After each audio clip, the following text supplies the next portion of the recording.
दादू report Mukhtiar Ali Soomro दादू भरसां गोट मल्लू मोहम्मद रमज़ान सोलंगी जे रेवासी औरतुन मुमल सूमल ताहिरा ज़ाहिरा सोलंगी ऐं दादू प्रेस क्लब वारो एहतजाजी मुज़ाहिरो करे दादू ए सेक्शन पुलिस खिलाफ़ सख़्त नारेबाज़ी कंदे दायूं त असांजे नौजवान भाउ नवीद सोलंगी खे 15 ॾींहं अॻु संदसि ज़ाल मुख्तियार बेगम ऐं ज़ालन वकील तौफ़ीक़ सोलंगी फर्ज़ंद अली खुदा बख्श उर्फ़ खुदू सोलंगी ऐं सालिन मीना ऐं ज़रीना सोलंगी घर अंदर पकड़े बेदर्दी सां क़त्ल कयो, जंहिंजी केस दाख़िल करण लाइ दादू सेकंड सेशन जज जी अदालत में 22 AB जी दरख़्वास्त ॾिनी आहे, जंहिं बाद मुख़ालिफ़ असांजी जान जा वेरी बणिजी विया आहिनि।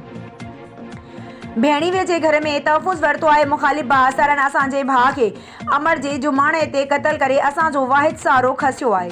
असांखे दादू कोर्ट में इंसाफ़ जी उमेद आहे। बाक़ी दादू पुलिस पहिरें ॾींहं खां जवाबदार जी धुर बणियल आहे। 15 जनवरी ते कोर्ट में हाज़िरी रखियल आहे, जंहिं ते दादू सेकंड सेशन जज असांजी 22 AB जो फ़ैसिलो ॾींदो।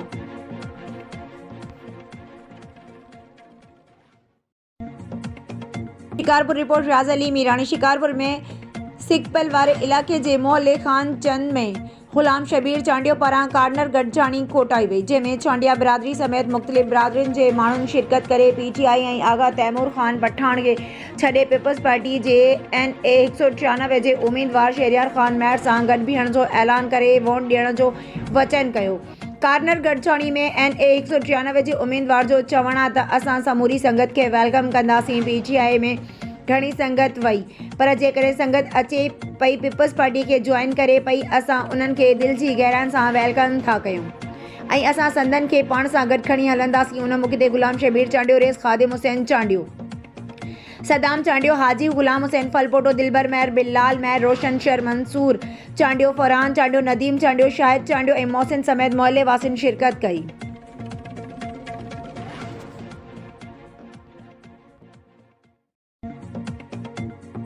सकरन रिपोर्ट काज़ी जावेद सनाई।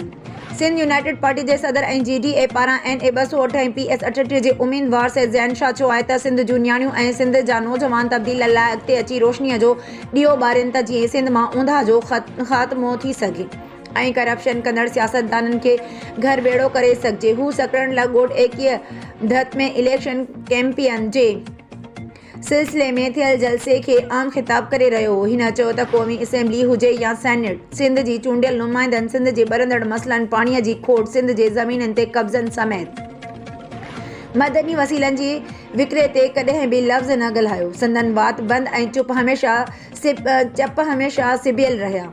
हिन वधीक चयो त कुझु ताक़तवर क़ुवतूं सिंध में 15 सालनि खां हुकुमरानी कंदड़ बेईमान सियासतदाननि जो साथ ॾेई रहियो आहिनि। सियासत जे नाले ते बेईमानी कई पई वञे, जॾहिं त PP हुकुमराननि करप्शन जी इंतिहा करे छॾी, पर उन्हनि ख़िलाफ़ के बि केस दाख़िल न थिया।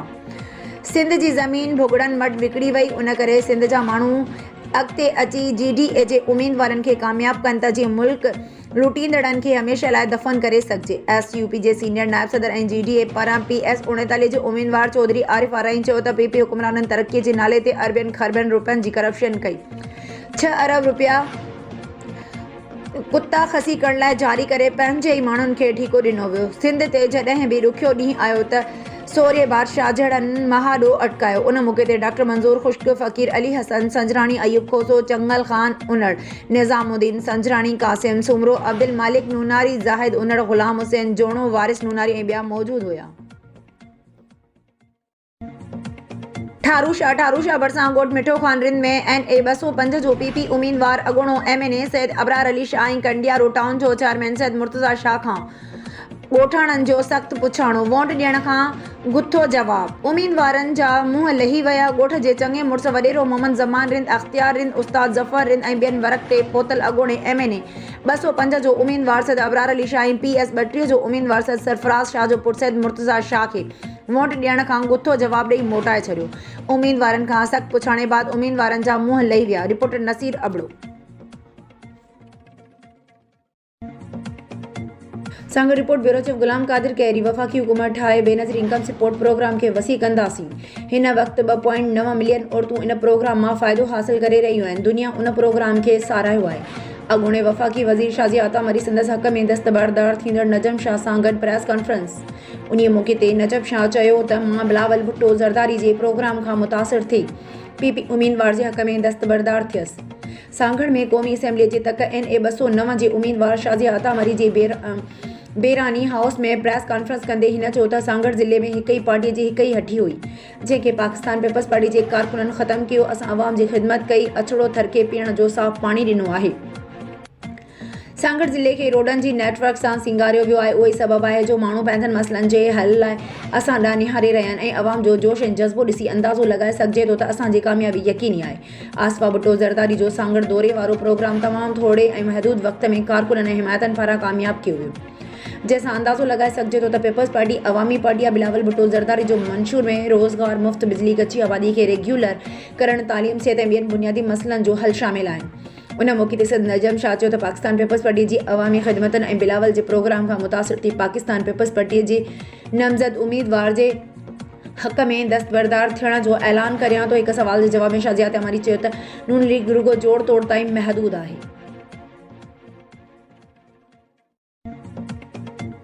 जरक रिपोर्ट लखा ॾिनो झरकाई पोलियो वर्क सज्जाद अली गंदरो ऐं पोलियो वर्क ज़ोजा शहज़ाद गंदरो पोलियो जो कमु ख़त्म करे शाम जो काफ़ी देर सां सेंटर अली बहर ते रिपोर्ट जमा कराए पोलियो गुज़िरियल पोलियो जे पेमेंट वठण लाइ ठटा मां वापसि दौराने खेनि तेज़ रफ़्तार कार टक्कर हणी किराए छॾियो, जिन खे इलाइक़े वासियुनि सिविल अस्पताल मकली ते पहुचायो, जिते संदन इलाज कयो वियो। पर अफ़सोस पोलियो इंतज़ामिया संदन अञा ताईं का बि साड़ न लधी आहे। छा पोलियो रिपोर्ट हिकु माण्हू या सुपरवाइज़र जमा नथो कराए सघे? सुबुह मां पोलियो खणण लाइ बि छोकिरियुनि खे घुरायो थो वञे ऐं शाम जो पोलियो जी रिपोर्ट ॾियण लाइ बि घुरायो थो वञे।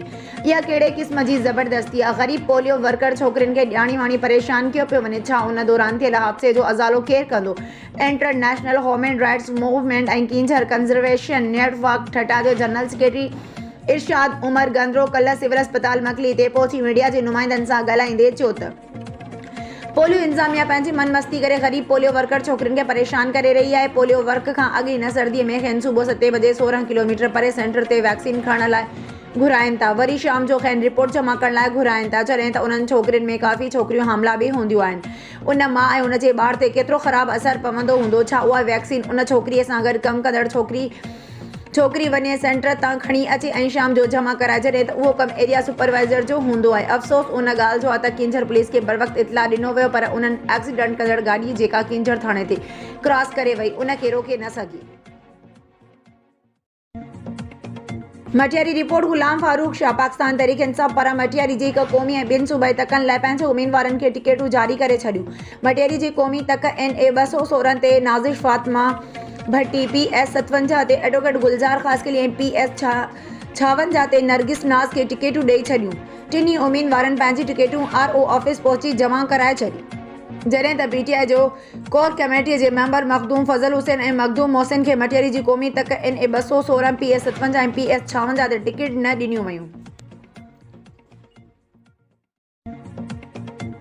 फरीदाबाद हैदराबाद में बेगुनाह इमरान चांडियो जे क़त्ल वारे वाक़े ख़िलाफ़ फरीदाबाद में साफ़िन जो एहतजाजी मुज़ाहिरो। हैदराबाद पुलिस ख़िलाफ़ सख़्त नारेबाज़ी कई, इमरान चांडियो जे खून सां इंसाफ़ कयो जा ज़ोरदार नारा हंया। हैदराबाद पुलिस दहशतगर्दी करे रही आहे। बेगुनाह साफ़ी नियाज़ चांडियो जो भाणेज खे गोलियूं हणी क़त्ल कयो वियो आहे। बेगुनाह क़त्ल थियल इमरान चांडियो जे खून जी अदालती जांच कराई वञे। ठुल गालबोल फैज़ उमरो बरक सियासतदान मरहूम मीर दरिया खान खोसो जो पोटो अगोणो सेक्रेटरी सिहत ऐं सिंध PS ठुल 2 जो उम्मीदवार पीर शफ़ीक अहमद खान जो सियासी जानशीन अगोणो मार्केट कमेटी ठुल जो चेयरमैन मोहम्मद खान खोसो पंहिंजे ठुल ऑफिस में साफ़िन सां ॻाल्हाईंदे चयो त JUI पारां नामज़द कयल उम्मीदवार मीर शफ़ीक अहमद खोसो जी हिमायत में मीरपुर बुरड़ो ऐं बुड़ा बिरादरी जे सरदार सदाम हुसैन खान बुड़ो, बाबू अब्दुल कादिर खान बुड़ो ऐं वकोड़ाई बुड़ा बिरादरी चङनि मुड़सनि रेस जुनैद खान वकोड़ाई बुड़ो पंहिंजी बिरादरी समेत ॿियनि बिरादरनि ऐलान कयो आहे। हिन चयो त असांजा उम्मीदवार जमीयत ऐं अवाम जे वोटनि जी ताक़त सां सियासी मुख़ालिफ़नि खे वॾी लेट सां शिकस्त ॾींदा। हिन चयो त अॻुवाणनि चूंडियल नुमाइंदनि गुज़िरियल बोर्डनि में मुतासिरनि लाइ आयल सामान पंहिंजे ई कमदारनि ऐं मनपसंद माण्हुनि खे नवाज़ियो हो ऐं मुतासिर खुलियल आसमान हेठि बुख बदहाली वारी ज़िंदगी गुज़ारींदा रहिया, लेकिन अवाम खे अकेलो छॾे अवाम जे पैसनि ते ई वॾनि शहरनि में मज़ा माणिया आहिनि, जंहिं सबबु ठुल जो अवाम अहिड़नि सियासतदाननि खां तंग थी चुको आहे। हिन चयो त असांजो ख़ानदान ऐं जमियत ठुल जे अवाम जे वसार ख़िदमत कई आहे। हिन चयो त असां कॾहिं बि अवाम खे ॾुख वक़्त में अकेलो न छॾियो, जंहिं सबबु अवाम असांजे पैनल में अची रहिया आहिनि। हिन जो त खोसा बिरादरी समेत हुल मुख़्तलिफ़ बिरादरियों बोड़ा सोमरा पहोड़ भट्टी गोला मेहर चन्ना अंसारी सरकी लाशारी ब्रोई सैद बिरादरी नूनारी जखरानी बाजारानी हिंदू बिरादरी ऐं ठुल जो आवाम असां सां गॾु आहे।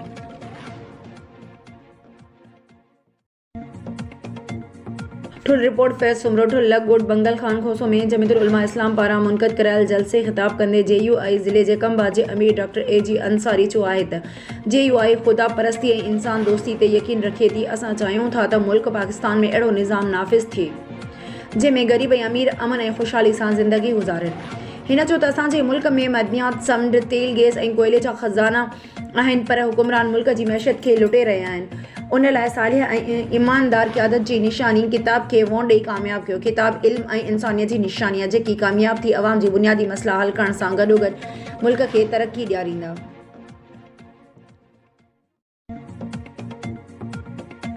नौशरोफ रोज़ रिपोर्ट ज़ुल्फ़कार अली तगर। नौशरोफ रोज़ सिविल अस्पताल जे मेडिकल ऑफिसर डॉक्टर मेराज रसूल लाशारी जी नादरा ऑफिस मां मोटरसाइकिल चोरी थियण ख़िलाफ़ सिविल अस्पताल जे डॉक्टरनि ऐं पैरामेडिकल अमले कम छॾे हड़ताल करे एहतजाजी मुज़ाहिरो कयो। उन मौक़े ते PMA ऐं पैरामेडिकल अॻवान doctor Abdul Fattah Rajpat doctor Noor Hussain Moro doctor Saeed Ahmed Jalbani Lala Musa Khan Tanveer Malik Nizamuddin Solanki ऐं ॿियनि शदीद लफ़्ज़नि में मज़ाहमत कंदे चयो त ज़िले अंदरि बदअमनीअ जी बाहि भड़की रही आहे ऐं को बि माण्हू महफ़ूज़ नाहे। नौशरोफ रोज़ SHO अब्दुल ख़ालिक शाह चोरनि फुरनि धाड़नि ते को बि कंट्रोल नाहे कराए सघियो। मुकमल तौरु नाकाम थी चुको आहे ऐं ख़ामोश तमाशाई बणियल आहे। सिविल अस्पताल मां सवें माण्हुनि जूं गाॾियूं चोरी थींदियूं रहियूं आहिनि पर पुलिस कख बनी बीणो नाहे कयो। अॼु नाज़रा ऑफिस ॿाहिरां असांजे सीनियर डॉक्टर जी मोटरसाइकिल चोरी कई वई आहे जंहिंजी सख़्त लफ़्ज़नि में मज़ाहमत करियूं था। अॻवाननि चयो त डॉक्टरनि समेत को बि माण्हू महफ़ूज़ नाहे।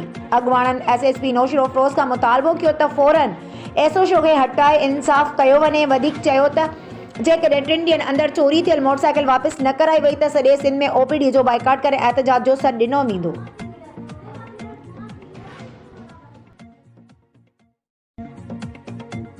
मटियारी रिपोर्ट अज़ीज़ गुल खैबर समूरे मुल्क जी मटियारी ज़िले में इलेक्शन वायूं मंडल तब्दील थियण लॻियूं। NA 216 ते बीठल नून लीग उम्मीदवार बशीर मेमण में PS 57 ते GDA जे उम्मीदवार सैद हाजी जलाल शाह ॼामोड़ जे मुख़्तलिफ़ बिरादरियुनि सां मुलाक़ात। PS 57 ते बीठल आज़ाद उम्मीदवार अल्लाह जुड़ियो अबड़ो ऐं नाना नवीद समूह अबड़ा हाउस बाउदेरो में सैद जलाल शाह जी हिमायत में दस्तबरदार थी GDA जी उम्मीदवार जी भरपूर हिमायत जो ऐलान कयो। PP पार्टी टिकट न मिलण उन नाराज़ सेनेटर सैद मोहम्मद अली शाह ॼामोड़ PS 57 ऐं NA 216 ते नामज़द फारम वापसि वठी छॾिया जंहिंखां पोइ PP मुख़ालिफ़ उम्मीदवार अडेरो लाल विलेज ते पहुची अॻोणे IG सिंध सैद मुश्ताक अहमद शाह सां मुलाक़ात करे इलेक्शन में साथ ॾियण लाइ चयो। उन मौक़े ते साबिक़ IG सिंध सैद मुश्ताक अहमद शाह मीडिया जे सवालनि जा जवाब ॾींदे चयो त NA 216 जो उम्मीदवार बशीर मेमण ऐं मुंहिंजो पुराणो वास्तो रहियो आहे ऐं PS 57 जो उम्मीदवार सैद हाजी जलाल शाह ॼामोड़ बि मुंहिंजे लाइ इज़त लाइक़ु आहे। बाक़ी रही ॻाल्हि इलेक्शन में हिमायत जी सो आउं पंहिंजे दोस्तनि ऐं अज़ीज़नि सां सलाह मशवरो करे जवाबु ॾींदुसि। PP सां इख़्तिलाफ़नि जे सवाल जो जवाबु ॾींदे मुश्ताक अहमद शाह चयो त मुंहिंजा पीपल्स पार्टी सां के बि इख़्तिलाफ़ न आहिनि। हिन अलबत्ता मटियारी ज़िले जी PP अॻवाननि मूंसां न निभाया उन ते सोचण जी ज़रूरत आहे। बेनज़ीर इनकम सपोर्ट प्रोग्राम में कुछ ॾींहं अॻु मुस्तहिक़ औरतुनि खे 3 माही किस्तुनि जे स्कॉलरशिप्स ॾिना विया ऐं हाणे ॿारनि जी स्कॉलरशिप जा फंड ॾिना पिया वञनि। हीउ वीडियो एवान साफ़त सूमार समय जो मीरपुर ख़ासि। ठुल रिपोर्ट फैज़ सुमरो JUI पारां PS ठुल 2 जो नामज़द उम्मीदवार मीर शफ़ीक अहमद खान खोसो जो जोंगल जे मुख़्तलिफ़ ॻोठनि मोहम्मद पहोड़ यार अली पहोड़ छुटो डोल लाल खान डोल यूनिस लशारी जो तूफ़ानी दौरो। ॻोठनि में वर्क दौरान मुख़्तलिफ़ बिरादरी जे चङनि मुड़सनि ऐं मौजूद शख़्सियतनि मुक़दम लाल खान डोल शाहनवाज़ डोल मुक़दम गुलबहार खान डोल गुलाम हैदर लशारी बिलावल खान पहोड़ एहसान अली पहोड़ मुल्ला खटो खान ऐं ॿियनि हिमायत जो पिणु ऐलान कयो। उन मौक़े ते मीर शफ़ीक अहमद खान खोसो चयो त अव्हां जा जाइज़ मसला रोड रस्ता ड्रेनेज सिस्टम वग़ैरह हल कंदासूं। उन मौक़े ते मौलाना फ़िदा अहमद डोल वहीद खान पहोड़ ऐं ॿिया मौजूदीन साणस गॾु हुआ।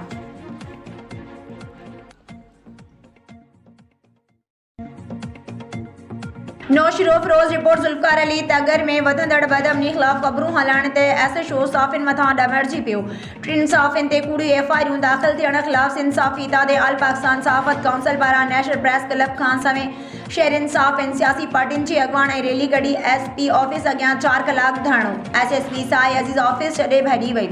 साफ़िन पारां पुलिस खिलाफ़ सख़्त नारेबाज़ी। ऐसे शो हटायो शहर शहरी फुरजण खां बचायो जा नारा हया। उन मौके ते सिंध साफ़ी ताज यूनिस राजपर आल पाकिस्तान सहावत काउंसिल जे मौला बख्श मशहूरी सदर national press club M Zafar Tagar Imtiaz Soomro सागर यूसुफ मंगी खालिद हुसैन मेमन बच्चल इंगोरो गुलाम हुसैन चांग इदरीस सैतो हैदर पल दाइम दरसाई निज़ाम मशहूरी गुलाम शबीर उजड़ शाहिद सुमरो ऐं ॿियनि ख़िताब कयो ऐं घुर कई त फ़ौरन ऐसे शो बदिली करे अमन बहाल कयो वञे। ऐसे शो बदिली न थियो। 25 डिसंबर ते CM हाउस अॻियां धरणे जो ऐलान कयो। उहो धरणो SSP ख़िलाफ़ हूंदो। खानपुर में रिपोर्टर खानपुर में लॻ बिजलीअ जी 8 पोलनि तां तारूं चोरी। केतिराई इलाइक़ा जी बिजली बंद। हिकु चोर तारुनि समेत गिरफ़्तार। ख़बर मूजिब खानपुर महर लगोड़ हाजी चंड महर जी कैंप ते नामालूम चोर 8 पोलनि जूं तारूं चोरी करे विया। चोर 8 बिजलीअ जे पोलनि जूं तारूं चोरी बाद केतिरनि इलाइक़नि जी बिजली बंद थी वई, जंहिं सबबि इलाइक़े वासी परेशान। होॾां चोरी थियल तारुनि जो इतला ॻोठाणनि पुलिस ऐं सीपको खे ॾिनो, जंहिं खानपुर महर पुलिस जी शाहपुर महर चौकीअ जे इंचार्ज अज़ीम गबोल जी इतला कयो वियो, जंहिं बाद पुलिस नाकाबंदी करे कार्रवाई कंदे बिजलीअ जूं तारूं चोरी कंदड़ गिरोह जे हिकु साथीअ खे गिरफ़्तार करे बिजलीअ जे पोलनि तां तारूं चोरी कंदड़नि गिरोह जा 2 साथी ज़ुल्फ़कार ऐं इमानुल्लाह मंगी फ़रार थी विया, जॾहिं संदसि साथी अरशद मोहतम खे गिरफ़्तार करे वरितो। रक्शो हलाईंदड़ अरशद मोहतम चोरी थियल तारूं समेत गिरफ़्तार कयो आहे, जॾहिं त संदसि साथी फ़रार थी विया आहिनि। खानपुर महर पुलिस जो चवणु आहे त जवाबदार ख़िलाफ़ जांच करे केस दाख़िल कयो वेंदो। सिजावर रिपोर्ट इम्तियाज़ मेमन गुज़िश्ता जुमे जे ॾींहुं 22 जमादुल सानी 5 जनवरी ते पाकिस्तान जे गादी वारे शहर इस्लामाबाद जे इलाइक़े गोरी टाउन में सनी उलमा काउंसिल पाकिस्तान जे मरकज़ी डिप्टी जनरल सेक्रेटरी मौलाना मसूद रहमान उस्मानी रह खे शहीद कयो वियो, जंहिं जे क़ातिलनि जी अदम गिरफ़्तारी ख़िलाफ़ 12 जनवरी बरोज़ा जुमे नमाज़ खां पोइ मस्जिद ख़ालिद बिन वलीद जावल खां आशिक अली राहिमो जी क़ियादत में एहतजाजी मुज़ाहिरो कयो वियो, जेको मस्जिद ख़ालिद बिन वलीद खां मरकज़ी मोहम्मद मस्जिद पहुतो, जिते सनी राब्ता काउंसिल सिजावल जे अॻवान हाफ़िज़ इस्माइल अल हदाद, हाफ़िज़ सलेमान राजा, मोहम्मद इलियास फारूकी, आशिक अली राहिमो ऐं इरफान अहमद हाशमी ख़िताब कंदे चयो त मौलाना मसूद रहमान उस्मानी शहीद जे क़ातिलनि खे हफ़्तो गुज़रण बावजूद भी अञा ताईं हुकूमत उन जे क़ातिलनि खे गिरफ़्तार करे न सघी आहे। आख़िर उहा कहिड़ी ताक़त ऐं क़ुवत आहे जो हेसी ताईं पाकिस्तान में हज़ारनि जी तादाद में वॾनि जेद उलमा कराम जो खून वहायो चुको आहे। हुकूमत न उन्हनि दहशतगर्दनि खे गिरफ़्तार करे सघी आहे, न ई उलमा इकराम खे को तहफ़ुज़ फ़राहम करे सघी आहे, या त हुकूमत ख़ुदि बैरूनी इस्लाम दुश्मन अनासरनि सां मिली पाकिस्तान में उलमा इकराम खे क़त्ल कराए रही आहे, या हुकूमत उन्हनि दहशतगर्दनि जी अॻियां बेवस ऐं लाचार आहे। असां चीफ आर्मी स्टाफ हाफ़िज़ मुनीर अहमद खां मुतालबो करियूं था त पाकिस्तान में अहले सुन्नत उलमा इकराम खे तहफ़ुज़ फ़राहम कयो वञे, उन्हनि खे हुकूमत तरफ़ां सिक्योरिटी ॾिनी वञे, मौलाना मसूद रहमान उस्मानी शहीद जे क़ातिलनि खे गिरफ़्तार करे कैफ़िर किरदार ताईं पहुचायो वञे। सकरन पाकिस्तान तहरीक इंसाफ जे मरकज़ी अॻवान ऐं NA 208 जे उम्मीदवार गुल मोहम्मद रिंद PS 38 जे उम्मीदवार मोहम्मद नदीम राजपूत सां गॾु हमदर्द हाउस सकरन ते हंगामी प्रेस कॉन्फ्रेंस कंदे चयो आहे त रियासती ऐं अदालती सख़्तियूं हुअण बावजूद PTI ईंदड़ आम चूंडनि में भरपूर हिसो वठंदी ऐं असांखे क़ौम ते एतमाद आहे त हू PTI जी उम्मीदवारनि खे वोट ॾेई कामयाब कंदी। हिन चयो त असीं गुज़िरियल हुक्मराननि लाइ एतिरो ज़रूरु चवंदासीं त इन्हनि पूरे मुल्क ऐं ख़ासि तौर ते सिंध सां वेसाघाती कई वई। ॿोॾि ऐं बरसातियुनि खां सवाइ सिंध जे माण्हुनि खां अटो लटो अझो खसे खेनि बेयार मददगार कयो वियो, न ज़रिए भाण न शाख़ुनि में नई वरी तालीम ऐं सिहत जूं सहूलियतूं। उन करे असीं चाहियूं था त ईंदड़ उम्मीदवार अहिड़ा हुजनि जेकी अवाम जे अंजनि खे सम्झनि। हिन चयो त 15 सालनि खां ई हिक ई निशान ते ठपा हणी पंहिंजनि पेरनि ते पाण कुहाड़ो हयो वियो आहे। गुल मोहम्मद रिंद उहो बि चयो त इलेक्शन खां अॻु इमरान ख़ान जे इख़्लाक़ी फतह थी चुकी आहे। जेकॾहिं फ्री एंड फेयर इलेक्शन थी त पाकिस्तान तहरीक इंसाफ पूरे मुल्क में सोभ माणींदी ऐं जेकॾहिं इलेक्शन बदिरां सिलेक्शन कई वई या धांधली कई वई त सख़्तु मज़ामत कंदासीं। हिन वधीक चयो त असीं मीडिया सां उहा उमेद रखूं था त हू हमेशह जीअं हक़ सच जी सहाफ़त करे PTI जी सपोर्ट कनि, जीअं माज़ीअ जी मुश्किल वक़्त में असांजो साथ ॾिनो आहे। हिननि वधीक चयो त धांधलीअ जी शुरूआति कई वई आहे, जंहिंजो मिसाल PTI जे उम्मीदवारनि जा फारम रद्द करणु ऐं असांजी निशान बैट ते एतिराज़ करणु आहे। प्रेस कॉन्फ्रेंस में ग़ुलाम मुस्तफ़ा जलालानी, इक़बाल अहमद रिंद, अमीर गुल रिंद ऐं नज़ीर हसन रिंद खां सवाइ PTI जा वर्कर पिणु मौजूदु हुया। मीरानी शिकप डिप्टी कमिश्नर इल्ताफ़ अहमद चाचा रीजनल प्रेस क्लब पहुतो, अहदेदारनि खे मुबारकबाद ॾिनी। हर मुमकिन तौर ते सहकार जो यकीन ॾियारियो। मुख़्तलिफ़ इश्यूज़ ते ब्रीफिंग तफ़सील मूजिब deputy commissioner इल्ताफ़ Ahmad चाचड़ regional press club पहुची वियो, जिते प्रेस क्लब जे साफ़िन गुलनि जी वर्खा करे संदसि जो शानदार इस्तक़बाल कयो। जॾहिं त डिप्टी कमिश्नर इल्ताफ़ अहमद चाचड़ खे रीजनल प्रेस क्लब जे मेंबरनि ऐं उहिदेदारनि गुलनि जा हार पाराया। उन मौक़े डिप्टी कमिश्नर इल्ताफ़ अहमद चाचड़ साफ़िन खे ब्रीफिंग ॾींदे चयो त मुंहिंजी हर मुमकिन तौर ते कोशिश रही आहे त शिकारपुर जा बुनियादी मसला हल कया वञनि ऐं केमिकल मिलियल खीर हुजे या इंक्रोचमेंट समेत हथरादू भाणजी खोट खे पूरो करण लाइ असीं सख़्त क़दम खंया आहिनि ऐं मुख़्तलिफ़ मामलनि ते पंहिंजी कार्रवाई हलंदड़ आहे। गैर क़ानूनी LPG गैस हलाईंदड़नि वारनि ख़िलाफ़ भी कार्रवाई हलंदड़ ऐं कोशिश आहे त उन्हनि खे शहर मां शिफ्ट कजे, जॾहिं त ट्रांसपोर्ट में हलंदड़ गैस सिलेंडर पिणु चेक कराया वेंदा। हिन चयो त सिहत तालीम समेत सभिनी खातनि जी निगरानी कंदे मुकमल तौर ते अवाम जी भलाई लाइ कमु करण जी हिदायत कई वई आहे। यादि रहे त रीजनल प्रेस क्लब जे साफ़िन सरपरस्त आला मोहम्मद सिद्दीक़ ब्रोई, सदर ज़ख्मी रशीद महर, मुमताज़ जान ब्रोई, रियाज मीरानी, अब्दुल समीम भुट्टो, फरीद चांडियो, यासीन महर, रियाज उन्नड़, अब्दुल कुद्दूस उन्नड़, मीर हसन खमीसानी, मोमिन अली महर, रज़ा मोहम्मद जाफरी, हसीब महर समेत पाकिस्तान मुस्लिम लीग नून ज़िले शिकारपुर जो सदर डॉक्टर बशीर ब्रोई जिन शिरकत कई। ॿिए तरफ़ डिप्टी कमिश्नर इल्ताफ़ अहमद चाचड़ जो मौसूम शागिर्द यानी कुरतुल ऐन महर ऐं मुल्क महर गुलनि जी गुलदस्तो पेश करे आजिया कई।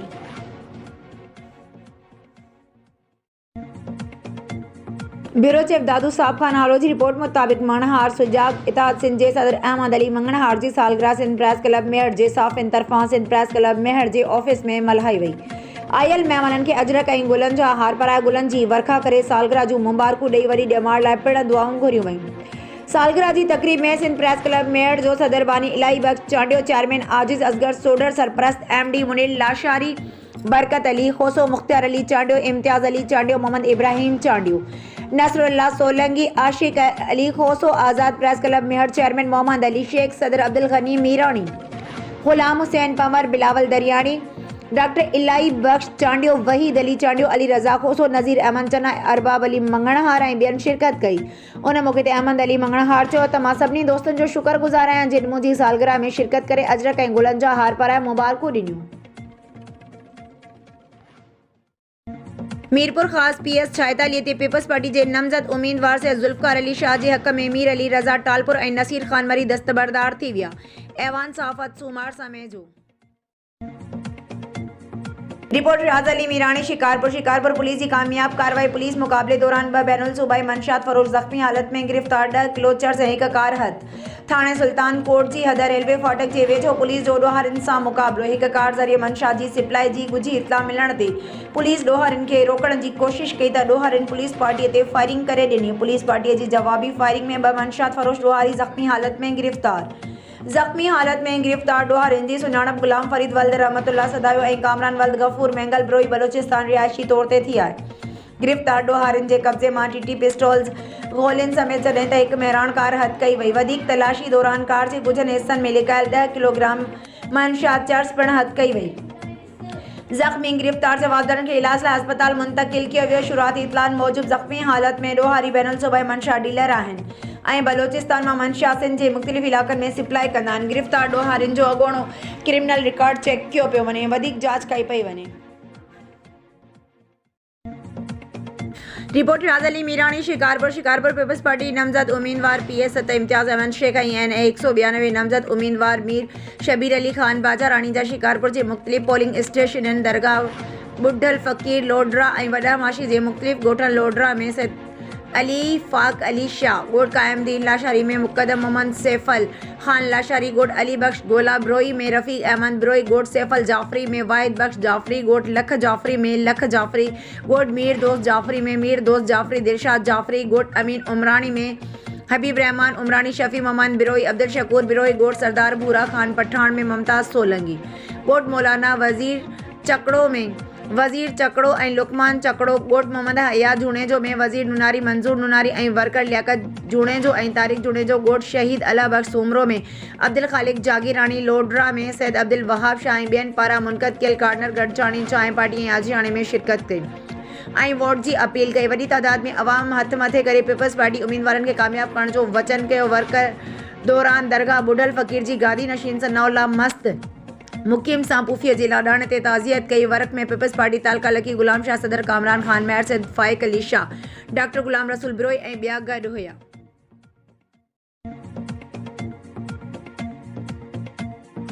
खिप्रो रिपोर्ट गुल मोहम्मद शेर साल 2024 जी इलेक्शन खिप्रो प्रेस क्लब में थी गुजरी।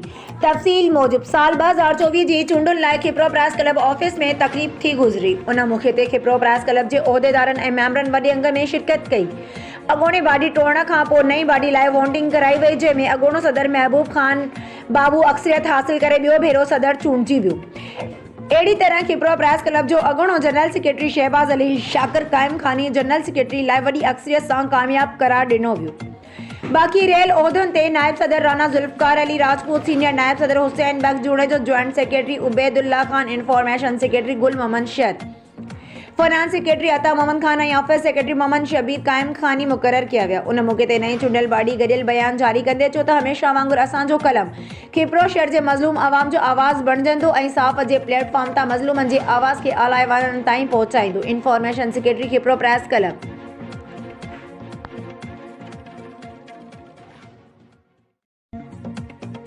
Khyber report Aziz Gul Khyber press club जे सालियाना 2024 जी नई बाडी जी चूंड खैबर प्रेस क्लब ते थी गुजरी। तकरीब जो मेहमान खास chairman town committee Khyber Abdul Rehman Khyber एजाजी मेहमान, सीनियर सहाफ़ी अख्तर मेहमान हाला एजाज अली शहोक जिन हुया। नूर मोहम्मद सतो जी निगरानी में नई बाडी इतफाक राय सां चूंडी वई, जंहिंमें सदर आसिफ अली मल्ला, सीनियर नायब सदर अजीज गुल खैबर, नायब सदर अली हैदर मल्ला, जनरल सेक्रेटरी अयाज लतीफ़ मल्ला, जॉइंट सेक्रेटरी जवाद अख्तर मेमन, खजानची शिराज अली जद, ऑफिसर सेक्रेटरी इम्तियाज़ अली कमरानी चूंडिया विया ऐं मेंबर में मज़हर अब्बास मल्ला, इरफान अली शेवक, अकबर खान खोसो, वली मोहम्मद शेवक, फरवान अली खोसो, शिराज अली मल्ला, महताब लतीफ़ मल्ला, बहादुर बबर शामिल आहिनि।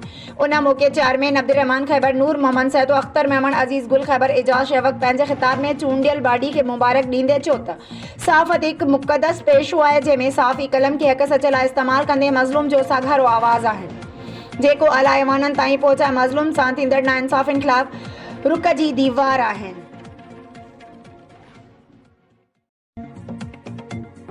सेक्रेटरी रिपोर्ट काज़ी Ali Raza सनाइसिन United party secretary जो इजलास सदर कासिम सूमरो जी सदारत में थी गुजरो, जंहिंमें SUP जे सीनियर अगवान फलक शेर ओड पिण शिरकत कई। इजलास में सलाह मशवरनि ऐं बहस मुबासन बाद हेठियां फ़ैसिला किया विया, जंहिंमें तय कयो वियो त साईं GM सैयद जी 120 सालगिरह में शिरकत करण लाइ 17 जनवरी ते काज़ी सरफराज़ मेमण चौक सकरन खां सुबुह जो 9 वॻे क़ाफ़िलो रवानो थींदो। इजलास में इलेक्शन जे हवाले सां वार्डन में वर्क करण लाइ टीमूं क़ाइमु कयूं वयूं ऐं उहो पिण तय कयो वियो त साईं ज़ैन शाह जी अॻवानी में आचर खां सिटी सकरन जे वार्डन में वर्क शुरू कई वेंदी। सिटी जे मुख़्तलिफ़ वार्डन में इलेक्शन ऑफिसूं क़ाइमु कयूं वेंदियूं। इलेक्शन जे पब्लिसिटी लाइ शहर में पहिरियां फ्लैक्स, वॉल पोस्टर ऐं झंडा लॻाइण लाइ मुख़्तलिफ़ टीमूं जोड़ियूं वयूं। इजलास में डॉक्टर दिलचंद ओड, सैयद जुम्मन शाह, अली रज़ा ब्रोही, मोहम्मद अली जलवानी, शौकत हुसैन मेमण, इसरार सूमरो, जावेद अली खोखर, नईम खोखर, फेरोज़ुद्दीन कीरियो ऐं ॿिया शरीक हुआ। रिपोर्ट शाहज़ अली मीरानी शिकारपुर इलेक्शन मुहिम जे सिलसिले में पीपल्स पार्टी जी नामज़द उम्मीदवारनि PS7 इम्तियाज़ अहमद शेख ऐं NA 193 शहरियार खान महर जी हिमायत में ॻोठ बोजा नापर बिरादरी जे मोज़िज़ मोहम्मद यूनिस नापर ऐं मोहम्मद ताहिर नापर पारां वॾो जलसो मुनक़द। वॾी तादाद में अवाम जी शिरकत। पीपल्स पार्टी जे नामज़द उम्मीदवार PS7 इम्तियाज़ अहमद शेख ऐं NA 193 शहरियार खान महर ख़िताब कंदे चयो त पीपल्स पार्टी अवाम जे तर्जमान पार्टी आहे, जे हमेशह अवाम जी उमंगुनि ते पूरी लथी आहे। औरतुनि जी भलाई लाइ बेनज़ीर इनकम सपोर्ट प्रोग्राम तरतीब ॾिनो, जंहिं औरतुनि लाइ लाभ हासिल करे रहियूं आहिनि। पीपल्स पार्टी अॻवान फराज़ इम्तियाज़ शेख, ज़ुबैर अहमद शेख, दीन मोहम्मद बुघियो, ज़ुबैर अहमद मेमण ऐं ॿिया गॾु हुया। उन खां अॻु पीपल्स पार्टी जे नामज़द उम्मीदवारनि PS7 इम्तियाज़ अहमद शेख ऐं NA 193 शहरियार खान महर पोलिंग स्टेशननि जुनू ऐं बोजा नापर जे ॻोठ गाई खान जाफ़री में मोहम्मद अली जाफ़री ऐं मकड़ो भुट्टो में गाज़ी सिकंदर भुट्टो, अब्दुल वहाब भुट्टो ॻोठ अली नवाज़ ब्रोही ऐं शाहनवाज़ ब्रोही, मोहम्मद इस्माइल ब्रोही, बाबू खान ब्रोही, हाजी इमाम बख्श ब्रोही पारां मुनक़द कयल गॾजाणी में शिरकत कई।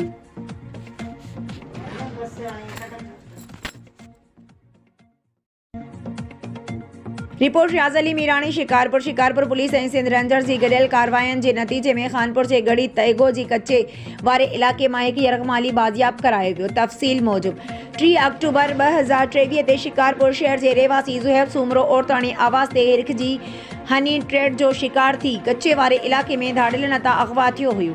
वाक़िए जो केस नंबर 162/2023 लकी दर थाणे ते अगवा थियल जो भाउ शुएब सूमरो जे फरियाद ते दाख़िल कयो वियो हो। एसएसपी शिकारपुर डॉक्टर मोहम्मद इमरान खान जी निगरानी में एएसपी सिटी मोहम्मद उस्मान खान ऐं एसएचओ लकी दर अगवा थियलनि जी बाज़ियाबी लाइ टीमूं जोड़े छॾियूं हुयूं ऐं ॻुझी इतला ते हिसास इदारनि जी मदद सां खानपुर जे कच्चे वारे इलाके में ऑपरेशन शुरू करे छॾियो। इंटेलिजेंस बेस्ट ऑपरेशन गढ़ी तेगो कच्चे जे इलाके दौरान अगवा थी वियल खे बाहिफ़ाज़त बाज़ियाब कराए वरितो आहे। जवाबदार जी गिरफ़्तारी लाइ इलाके में सर्च ऑपरेशन कयो पियो वञे ऐं केस जी वधीक जांच कई पई वञे। वारसन जी रक़मालीअ जी बाज़ियाबी ते एसएसपी शिकारपुर डॉक्टर मोहम्मद इमरान खान ऐं पुलिस टीम जो शुक्रियो अदा कयो ऐं नेक ख़्वाहिशुनि जो इज़हार कयो।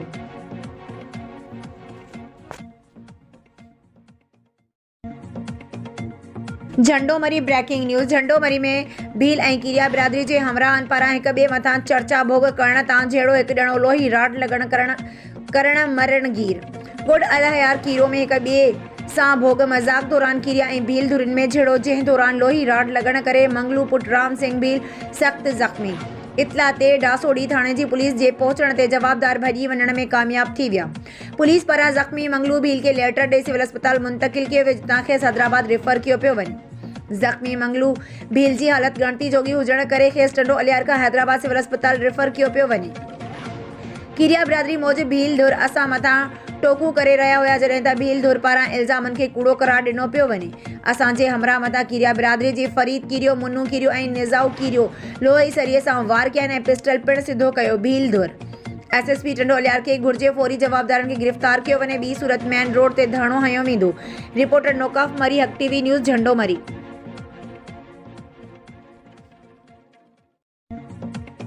काज़ी अहमद रिपोर्ट साहिल लाखो। काज़ी अहमद जे विलेज यार मोहम्मद खोसो जे रहवासी बुनियादी सहूलियत न हुजण ख़िलाफ़ एहतजाजी मुज़ाहिरो ऐं सख़्त नारेबाज़ी कई। उन मौक़े ते रुस्तम अली खोसो, हाजी वज़ीर अली खोसो, हमज़ो खोसो ऐं ॿियनि ॻोठाणनि साफ़े नारो दाईंदे चयो त असांजे ॻोठ समेत ॻोठ मलीर ख़ान खोसो, ॻोठ चाकर ख़ान खोसो, ॻोठ अल वधायो खोसो, ॻोठ रुस्तम अली खोसो में 15 खां 20 सालनि खां वठी सरकारी प्राइमरी स्कूल न आहे जंहिं सबब समय ॿार तालीम जहिड़े ज़ेवर खां महरूम आहिनि। ॻोठ खां 4 किलोमीटर स्कूल परे हुजण करे ॿार उते वञी करे तालीम पिराइण ते मजबूर आहिनि। अॼु बि पीपीए जा वोटर आयो हिननि जो त चूंडियल नुमाइंदा वोट वठण खां पोइ गुम थी वञनि था। जॾहिं इलेक्शन ईंदी आहे त वोट जी ज़रूरत वक़्तु असां इन्हनि खे यादि ईंदा आहियूं। असां पीपल्स पार्टी जे वोटर हुअण जे ॾोह में मुशरफ वारे दौर असां ते कूड़ा केस दाख़िल कया विया, पर उन जे बावजूदि असांखे न स्कूल, अस्पताल, रोड, रस्ता ऐं ॿियूं के बि सहूलियतूं न ॾिनियूं वयूं आहिनि। हिननि मुतालबो कयो त असांजे ॻोठ में सिहत, बिजली, प्राइमरी स्कूल समेत ॿियूं सहूलियतूं ॾिनियूं वञनि ऐं मौसूम ॿारनि जे मुस्तक़बिल तबाह थियण खां बचायो वञे।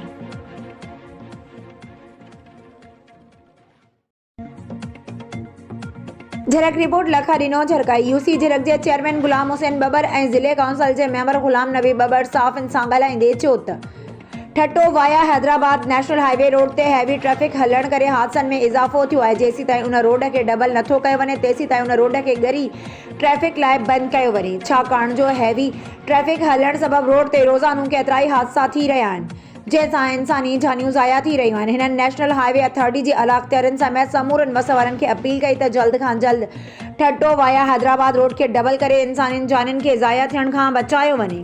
हिननि साफ़िन खे पिणु अपील कई त हू बि पंहिंजूं ज़िम्मेवारियूं निभाए ठट्टो वाया हैदराबाद रोड जे मसइलनि खे उजागर कनि जीअं जल्द खां जल्द ही रोड डबल करे इंसानी जानियुनि खे वधीक ज़ाया थियण खां बचाए सघिजे।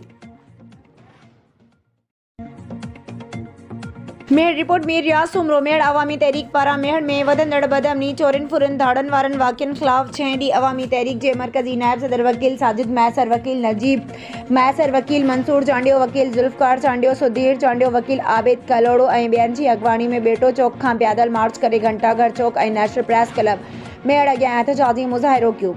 मुज़ाहिरे में बदअमनी थाणे ते पाथारियूं बंदि करियो, चोर पालण बंदि करियो जा ज़ोरदार नारा हंया। उन मौक़े ते हिननि ख़िताब कंदे चयो त मेड़ में बदअमनी वधी वई आहे। ॾोह रोज़ जो मामूल बणियल आहिनि। रोड रस्ता ॾोहारियुनि जे कब्ज़े में आहिनि। पुलिस ॾोहारियुनि ख़िलाफ़ कार्रवाई करण बजाए उन्हनि जी सहूलियतकार ऐं साथारी बणियल आहे। हिननि घुर कई त मेड़ में वधंदड़ बदअमनी ख़िलाफ़ क़दम खणी ॾोहारियुनि ख़िलाफ़ कार्रवाई करे शहरनि, वापारियुनि, दुकानदारनि खां फ़ोर्तियल रक़म मोटरसाइकिलूं वापसि करे अमन अमान बहाल कयो वञे। ॿी सूरत में एहतजाज जो सिलसिलो जारी रहंदो। खैबर रिपोर्ट अजीज गुल खैबर ज़िले मटियारी जी मजलिस आमला ऐं इलेक्शन कमेटी जो अहम इजलास फारूक आज़म मस्जिद खैबर में थी गुज़रो जंहिंजो महिमान ख़ास मौलाना मीर मोहम्मद मीरक जिन हुआ। इजलास में मुतफ़क़ा राय सां अहम फ़ैसिला पिणु कया विया जंहिंमें PS 57 ते सलीम सिंधी खे बीहारियो वियो आहे ऐं PS 56 ऐं NA 216 ते नवाज़ लीग सां सूबाई सतह ते इतिहाद कयो वियो आहे। उन ते नवाज़ लीग जे उम्मीदवारनि जी हिमायत कई वेंदी ऐं उन जो गॾियल उम्मीदवार PS 57 ते सलीम सिंधी हूंदो जंहिंजी जल्द जमात इलेक्शन वक़्तु मुहिम शुरू कई वेंदी। इजलास में जिन शिरकत कई उन्हनि में सलीम सिंधी, हाफ़िज़ निसार समूह, हाजी साहब ॾिनो वरिया, मौलाना रजिब अली नोहे पोटो, यासीन समूह, मकबूल समूह, मौलाना शिराज मेमण, हाशिम शुट्टो, हाफ़िज़ अब्दुल गफ़ार खैबर, कारी मोहम्मद अली, खोसो हुसैन हैदरी ऐं ॿियनि शिरकत कई।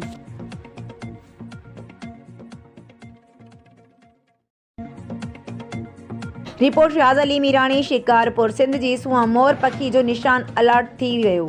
शिकारपुर गढ़ी यासीन लकी गुलाम शाह जे तक NA 193 ते अहसान जियो आज़ाद उम्मीदवार तौर इलेक्शन विढ़ण सबबि अॼु अमीर ज़ुल्फ़कार ख़ान जियो ऐं ॿियनि सां गॾिजी RO ऑफिस शिकारपुर पहुता जिते आज़ाद उम्मीदवार अहसान जियो खे चूंड निशान सिंध जी सूंहं मोर पखी अलर्ट कयो वियो। दड़ो खां रिपोर्ट पेश कई थी सागर दीदार कुंबर जी। दड़ो में सुरुनि सां भरियल डंपर कल्टी, 6 कलाक खां रोड बंद। दड़ो जे सुज़ुकी स्टॉप भरिसां दड़ो बनू रोड ते सुरुनि सां भरियल डंपर कल्टी थी पियो। डंपर जे प्रेशर जैक टुटण करे सुरुनि सां भरियल डंपर विच रोड ते कल्टी थी पियो। दड़ो बनू रोड बंदि थियण करे बनू शहर ॾांहुं ईंदड़ वेंदड़ ट्रैफ़िक मुअतल। डंपर कल्टी थियण करे हज़ारे सुरूं टुटी पियूं जंहिं सबबि लखे रुपयनि जो नुक़सानु थियो। सुरुनि जे मालिक सईद सुमार शाह मूजिबि डंपर जो ऑटो प्रेशर जैक फेल थियण सबबि माली नुक़सानु थियो आहे। सुबुह हुअण करे माण्हुनि जी आमदरफ़्त न हुई जंहिं सबबि मौजे तौरु को बि इंसानी साहो न थियो, फ़क़ति माली नुक़सानु थियो आहे।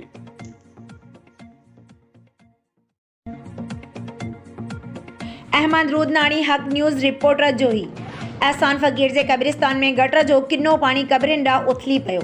म्यूनिसिपल चेयरमैन खे अपील आहे त जहिड़े माण्हुनि खे त सुख नथा ॾेई सघो मरण खां पोइ त क़बर में रहण ॾियो। शिकारपुर रिपोर्ट रियाज़ अली मीरानी शिकारपुर जे सीनियर साफ़ी इफ्तिखार अहमद आरई सियासी समाजी अॻवान शमीम आरई जे भाउ जी वफ़ात ते अॻूणो वफ़ाक़ी वज़ीर आबिद खान भयो सियासी समाजी अॻवाननि ऐं साफ़िन पारां ताज़ियत। तफ़सील मूजिब शिकारपुर जे सीनियर साफ़ी इफ्तिखार अहमद आरई सियासी समाजी अॻवान शमीम आरई तपेदार नूर नबी आरई जे भाउ इंतज़ार अहमद आरई जी वफ़ात ते अॻूणो वफ़ाक़ी वज़ीर मीर आबिद हुसैन खान भयो। PP अॻवाननि खलील अहमद मेमण, पप्पू खान भयो, बरकत अली लाशारी, सदा हुसैन शाह लालो, नोमान पठान, साफ़ी फरीद फारूकी, रियाज़ अहमद मीरानी समाजी अॻवाननि हाफ़िज़ सलीम आरई, फरीद आरई, अब्दुल समी जूणे जो क़ौम परस्त अॻवान समी बिलाली, असद सुमरो, इमरान अली मंगी ऐं ॿियनि सियासी समाजी अॻवाननि ताज़ियत कई। ताज़ियत जो सिलसिलो जारी आहे। काज़ी अहमद रिपोर्ट साहिल लाखो 8 फरवरी ते इलेक्शन कमीशन पारां ऐलान कयल क़ौमी ऐं सूबाई असेंबलीअ जे आम इलेक्शन जे हवाले सां क़ौमी असेंबलीअ जे तक NA 208 काज़ी अहमद सकरन ते पाकिस्तान पीपल्स पार्टी उम्मीदवार अॻूणो MP सैयद गुलाम मुस्तफ़ा शाह, GDA जो उम्मीदवार सैयद ज़ैनुल आबिदीन शाह, PTI जो उम्मीदवार गुल मोहम्मद रिन जे विच में मुक़ाबिलो थींदो जॾहिं त PP जे नामज़द उम्मीदवार सैयद गुलाम मुस्तफ़ा शाह पारां चूंड सरगर्मियूं ऐं वर्क शुरू कई वई आहे जॾहिं त ॿियनि उम्मीदवारनि जोड़ तोड़ ऐं इत्तेहादी धुरनि खे हथु खणण वारे अमल खां पोइ अॼु GDA उम्मीदवार सैयद ज़ैन शाह पंहिंजे वालिद बरक सियासतदान सैयद इमदाद शाह जी मज़ार ते हाज़िरी ऐं मजीद कीरियो में जलसो करे बाक़ाइदा वर्क शुरू कंदे PTI उम्मीदवार गुल मोहम्मद रिन भी बाज़ाब्ता अॼु खां वर्क जो शेड्यूल जारी कंदो। सकरन रिपोर्ट काज़ी अली रज़ा सनाए सिंध तरक्की पसंद पार्टी तालके सकरन जो वर्कर कन्वेंशन मरकज़ी राब्ता सेक्रेटरी निसार अहमद कीरियो जी सदारत हेठ मरहबा हाल में थी गुज़रियो जंहिंमें STP जे ज़िले सदर रफ़ीक मल्ला समेत तालके जे यूसिन ऐं वार्डन जे तंज़ीमी अॻवाननि पिणु शिरकत कई। इजलास में साल 2023 जी तंज़ीमी कारकर्दगी पेश कई वई जंहिं ते मर्कज़ पारां इत्मीनान जो इज़हार कयो वियो। उन मौक़े ते मरकज़ी अॻवान निसार कीरियो ॻाल्हाईंदे चयो त STP जा वर्कर पार्टीअ जो सरमायो आहिनि, हर कारकुन असां लाइ क़ाबिल इज़त आहे। उन करे तंज़ीमी पॉलिसी खे फॉलो कंदे साल 2024 लाइ तंज़ीम साज़ी तहत नई बाडी जोड़ण जो ऐलान कजे थो। बाडी जोड़ण वक़्तु STP अॻवान बुढल मक्सी हाकिम मुन्नड़ हुसैन बख्श कीरियो गुल इनकलाबी पिण मौजूद हुआ, जिन जी सलाह मशवरे बाद हेठियां उहदेदार चूंडिया विया, जिनमें तालका सदर सलीम मक्सी, नायब सदर Gulzar Unar, general secretary Rashid Bala, joint secretary Sikandar Maksi, finance secretary Mashooq Unar ऐं प्रेस सेक्रेटरी खान कीरियो शामिल आहिनि। जिन खां ऐलान बाद ज़िले जनरल सेक्रेटरी बुढ़ल मक्सी हलफ खणायो। आख़िर में नए चूंडियल सदर सलीम मक्सी ॻाल्हाईंदे चयो त मां इंतहाई शुक्रगुज़ार आहियां पार्टी क़यादत जो, जिन मूं ते भरोसो करे तालके जी ज़िम्मेवारी ॾिनी आहे। इंशाअल्लाह पूरी कोशिश हूंदी त उहिदे सां वफ़ा कयां ऐं पार्टी क़यादत जे एतमाद ते पूरो लहां। ठुल रिपोर्ट विया सुमरोठुल में बदअमनी के बंझो नाए उस्ताद जे घर में धाड़ो। पुलिस जी नाअहली सबब शहरी गैर महफूज बणियल पुलिस ड्यूटी बजाए क्वार्टरनि ताईं महदूद। ठुल जे A section Thane ji Hadad ji इलानी ground भरिसां ताहिर खोसो कॉलोनी में सुबुह जो सवेर 4 नामालूम हथियार बंदन साफ़ जे भा उस्ताद गुलाम मोहम्मद सुमरो जे घर में गिरी घर भातियुनि खे हथियारनि जे नोक ते यरगमाल बणाए घर में पयल पैसा, सोना, ज़ेवर, बंदूक, मोबाइल, कपड़नि समेत ॿियो सामान फुर करे फरार थी विया। पुलिस खे इतला ते न पहुती राब्ते करण ते मुतासिर उस्ताद गुलाम मोहम्मद सुमरो ॿुधायो त सुबुह जो अटकल 5 वॻे कमरे में सुतल हुयासूं त 5 हथियारबंद घर में गिरिया। खड़के ते सुॼाग थियासूं त हथियारबंदनि हथियारनि जे ज़ोर ते यरगमाल बणाए चाबियूं खणी अलमारी ऐं पैती में पियल पैसा, सोना, ज़ेवर, कपड़ा वग़ैरह कढी बंदूक, मोबाइल, मोटरसाइकिल ऐं ॿियो सामान फुर करे गोला कब्रिस्तान तंगवाणी रोड तरफ़ फरार थी विया। जॾहिं त मोटरसाइकिल खे उछलाए विया आहिनि। हिन SSP जे कमात खां मुतालबो कयो आहे त घर मां फुर थियल सामान वापसि कराए ड्यूटी में गिफ़लत कंदड़ अमले खे हटाए ॾोहारियुनि खे गिरफ़्तार करे शहर में बदअमनी ते कंट्रोल करे असांखे तहफ़्फ़ुज़ फराहम कयो वञे।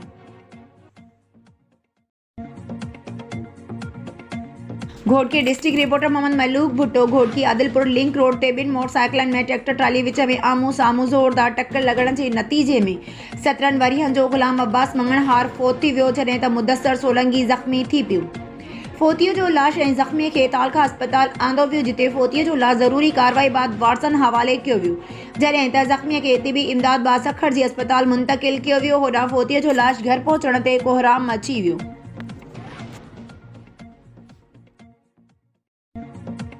खैबर रिपोर्ट अजीज गुल। खैबर सिंध तरक्की पसंद पार्टी खादिम सिंध जे NA 216 जे नामज़द उम्मीदवार अब्दुल हकीम नोए पोटो नून लीग जे उम्मीदवार बशीर अहमद मेमण जे हक़ में हथ खणी वियो। अलनू हाउस फ़कीर नू होथियाणी ते ILPS 56 जे उम्मीदवार नसीर अहमद मेमण नून लीग अगवान से ज़मान शाह पहुंची अब्दुल हकीम नू पोटो ऐं सिंध तरक्की पसंद पार्टी जे चेयरमैन डॉक्टर कादिर मक्सी जा थोरा मञिया। उन मौके ते STP ज़िले मटियारी जा अगवान ऐं वर्कर मौजूद हुआ। उन मौके ते ज़िले सदर अब्दुल फताह गाहूटे, हाजी मूसा लड़को, उबैदुल्ला मला, आसिफ लुड़को, गुलाम हैदर निज़ामानी, शाहिद लगारी, दोदो फरहद गाहूटे ऐं ॿियनि चयो त चेयरमैन डॉक्टर कादिर मक्सी जो हुकुम अखियुनि ते असां रुगो हथ न खयो आहे, पर NA 216 ते नून लीग उम्मीदवार बशीर अहमद मेमण ऐं PS 56 ते GTA उम्मीदवार नसीर अहमद मेमण ऐं PS 57 ते सिद्ध हाजी जलाल शाह जे मुकमल हिमायत जो ऐलान करियो हूंदा आहिनि। छो त असांजा साथी हमदर्द सभु वोट बि ॾींदा ऐं वर्क बि कंदा। इंशाअल्लाह 3 उम्मीदवार खटे सिंध जी अवाम जी ख़िदमत कंदा ऐं करप्ट ॿी उम्मीदवारनि मां सिंध जे माण्हुनि जी जान आजी थींदी। सिजावल रिपोर्ट इम्तियाज़ मेमण। सिजावल टाउन कमेटी जो चेयरमैन सिद्ध आफ्ताब शाह शिराज़ी सिजावल सिटी जे मुख़्तलिफ़ वार्डनि जो दौरो कयो। हिन शहर में हलंदड़ कमनि गटरनि मथां स्लिप शहर जी सफ़ाई जो कमु ॾिनो। हिन टाउन अमले खे सख़्ती सां हिदायतूं कयूं त रहियल कमु जल्द कराया वञनि। हिन साफ़ियुनि सां ॻाल्हाईंदे चयो त जंहिं बि शहरीअ जो मसइलो आहे त उहो राब्तो करे उन ते जाइज़ मसइलो हल कयो वेंदो। घोटकी मां अवां खे ख़बर ॾींदा हलूं। मोहम्मद मलूक भुट्टो जी रिपोर्ट मुताबिक़ 2 मासूमनि समेत अगवा थी वियल 4 मुगवी नबी बख्शो कलवर, शहज़ादो मक्सी ऐं मासूम मोहम्मद हुसैन मक्सी, इंतज़ार हुसैन मक्सी जी बाज़ियाबीअ लाइ प्रेस क्लब जे अॻियां शहरी इतिहाद मुगवी जे वारसन इरशाद अली मक्सी, रसूल बख्शो मक्सी, सोहराब कलवर, हाफ़िज़ मोहम्मद अब्बास समेत सिविल सोसाइटी जे अॻवाननि मौलाना मोहम्मद इसाक ख्वावड़, कसी ज़मान पठान, रईस मलूक भुट्टो, रशीद सिंधी एहतजाज कंदे मुगवियुनि जी बाज़ियाबीअ जो मुतालबो कयो।